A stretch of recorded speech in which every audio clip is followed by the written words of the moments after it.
Hello and welcome. This is Marilyn Pointer. Today I want to talk about anxiety and lockdown.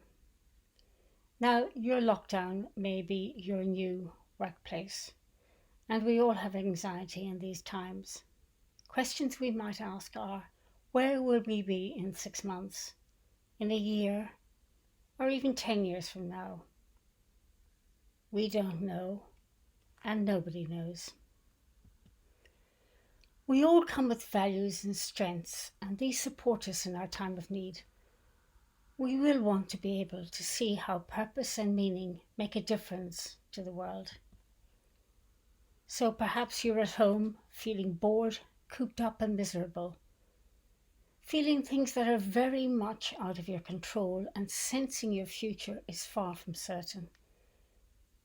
Maybe you're believing that this is not happening at all.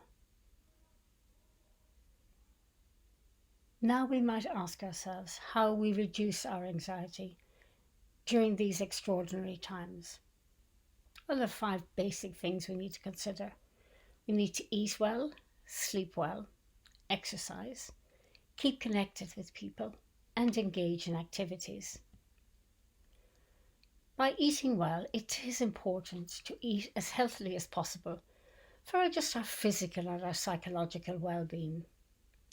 Look, a healthy diet is known to reduce our risk of diabetes, obesity, depression, and cardiovascular disease. And we should avoid processed foods, as we know they can be high in sugar, which is not good at all and can actually advance us into type 2 diabetes very quickly indeed. Eating fruit, vegetables, and whole grains provide important nourishment because they slowly release energy and stabilize our moods. How do we sleep well? Well, it's essential to sleep well because it repairs the cells in our bodies, which help to clear the toxins. It consolidates our memories and helps us to process information when we actually get enough sleep because it completely boosts our immune system. Lack of sleep can have a major impact on our health. So try and limit caffeine and stimulants to 2 or 3 hours before going to bed. Try relaxation techniques, listening to calming music, perhaps taking a warm bath, doing some deep breathing exercises, and maybe using some guided meditation. And most of all, limit listening or viewing the news before going to bed. Exercise. Well, we all know we should do it, but do we?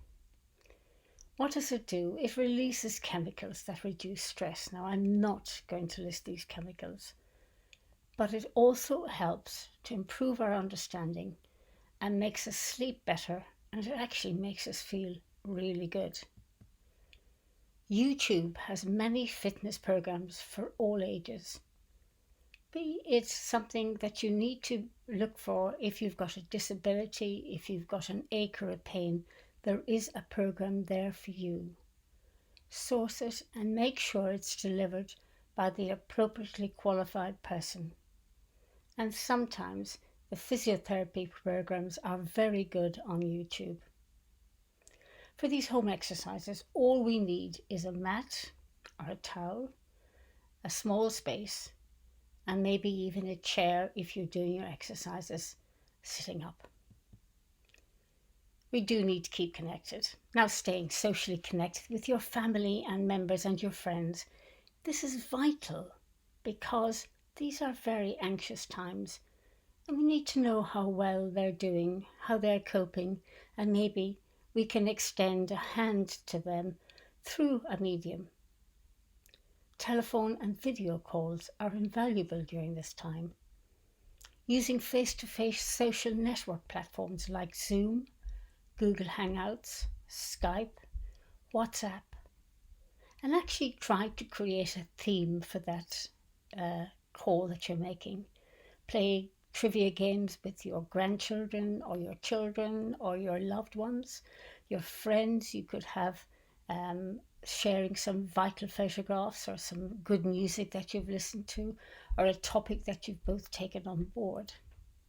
Make that meeting fun and memorable. Now engage in activities. Plan daily activities, just like you plan your daily exercise. Actually, make a schedule. Put down what you're going to do each day and write it down, because that way you will try and keep it. Either put it in your electronic diary or put it on the front of your mirror and try and stick to it. You could tackle some home projects that have been put aside for that rainy day or indeed that lockdown day. You can explore and develop new or existing hobbies and skills using YouTube again. And you can offer help where needed and appropriate in the community. So, by eating and sleeping well, by exercising, by keeping connected, and by engaging in activities, you and we will all reduce our anxiety and help us to have more control over our lives. For further help, I advise you go to the World Health Organization Coping with Stress during the 2019 COVID outbreak. I leave this up so you can look at the reference, and I do hope that your anxiety levels are reduced during these difficult times. Take care. Speak soon.